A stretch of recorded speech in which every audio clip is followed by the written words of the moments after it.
Assalamualaikum everyone, I'm Atif Javed and welcome to my channel Passport Tour। इस video में मैं आपको lawyer verification के बारे में बताऊंगा कि लॉयर वेरिफिकेशन क्या होती है, वो क्या क्या क्वेश्चंस आपसे करता है, वो आपकी वेरिफिकेशन आपके डॉक्यूमेंट से कैसे प्रूव करता है। तो लॉयर वेरिफिकेशन को हम 3 हिस्सों में डिवाइड कर सकते हैं। पहले हिस्से को मैं कहूँगा कि आप वो बर्थ सर्टिफिकेट की वेरिफिकेशन करता है। दूसरा वो आपकी मैरिज की वेरिफिकेशन करता है, आपके मैरिज से रिलेटेड जो डॉक्यूमेंट्स होते हैं उनकी।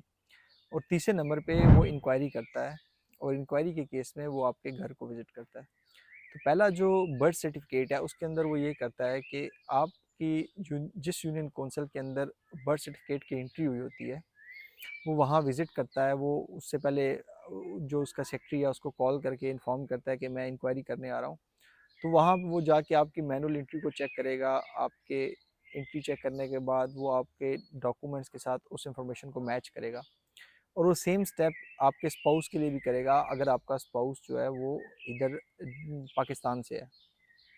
दूसरे स्टेप के अंदर जहाँ पे आपकी मैरिज रजिस्टर होती है वो उस जगह पे विज़िट करेगा यूनियन कौंसिल, और वहाँ पे जाके एंट्री को भी चेक करेगा, और एक निकाहनामा की कापी उधर पड़ी होती है तो वो उसको भी जाके वेरीफाई करेगा।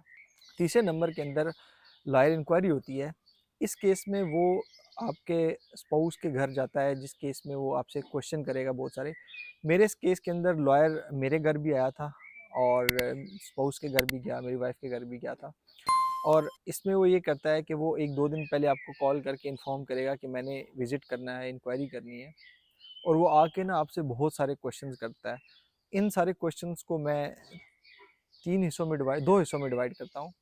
पहले हिस्से को मैं कहूँगा कि वो आपकी आइडेंटिटी वेरिफिकेशन से रिलेटेड क्वेश्चन करेगा, और दूसरे जो स्टेप है उसको मैं कहूँगा कि वो आपकी रिलेशनशिप के बारे में वेरिफिकेशन करेगा।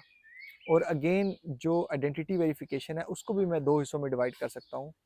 पहले हिस्से को मैं कहूँगा कि वो आपसे रिलेटेड क्वेश्चन करेगा, और दूसरे हिस्से में स्पाउस से रिलेटेड। अब आपसे जो क्वेश्चन करेगा उसमें वो आपसे पूछेगा कि आपकी डेट ऑफ बर्थ क्या है, आप कहाँ पे पैदा हुए, आपका जो करंट एड्रेस है वो यहाँ पे आप कब शिफ्ट हुए, अगर आपका पहले कहीं और एड्रेस था क्यों शिफ्ट हुए। और अगर आपके बारे में वो आपकी क्वालिफ़िकेशन के बारे में पूछेगा कि आपने स्कूल कहाँ से पढ़ा, यूनिवर्सिटी कहाँ से पढ़ी, कॉलेज कहाँ से पढ़ा। और उसके बारे में अगर आप जॉब करते हैं तो आपसे जॉब से रिलेटेड सवाल करेगा कि आपकी कहाँ जॉब करते हैं, किस से रिलेटेड करते हैं, आपकी सैलरी क्या है। फिर वो आपके सिबलिंग्स के बारे में पूछेगा कि आपके सिबलिंग्स क्या करते हैं, अगर वो मैरिड है तो उनके हस्बैंड्स क्या करते हैं। तो इससे रिलेटेड वो क्वेश्चन करेगा, उससे रिलेटेड क्वेश्चन करेगा, उसकी डेट ऑफ बर्थ के बारे में पूछेगा। वो ये पूछेगा कि वो जर्मनी में कैसे गया आपका स्पाउस, या वो जर्मनी में क्या करते हैं या क्या करती हैं, वो किस कंपनी में काम करते हैं, वो अगर स्टडी पे गए तो उन्होंने क्या पढ़ा, किस यूनिवर्सिटी से पढ़ा, किस ईयर में वो जर्मनी में गए। और वो अगर वो जॉब करते हैं तो उसकी सैलरी से रिलेटेड भी आपसे इंफॉर्मेशन पूछेंगे। फिर स्पाउस से के बारे में आपसे ये पूछेंगे कि उनके सिबलिंग्स क्या करते हैं, पेरेंट्स क्या करते हैं, वो कहाँ पे रहते हैं, अगर उनका एड्रेस चेंज है तो वो पहले कहाँ रहते थे। और फिर उनके पेरेंट्स, अगर वो सिबलिंग्स की मैरिज हो गई है तो वो सिबलिंग्स के हस्बैंड्स के बारे में भी आपसे पूछ सकते हैं।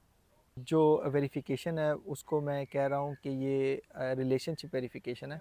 इस केस में क्या होता है कि वो इसको मैं 2 हिस्सों में डिवाइड करता हूँ। पहले हिस्से को मैं कहता हूँ कि आपकी वेडिंग के बारे में वो वेरीफाई करेगा, और सेकंड रिलेशनशिप के बारे में वेरीफाई करेगा।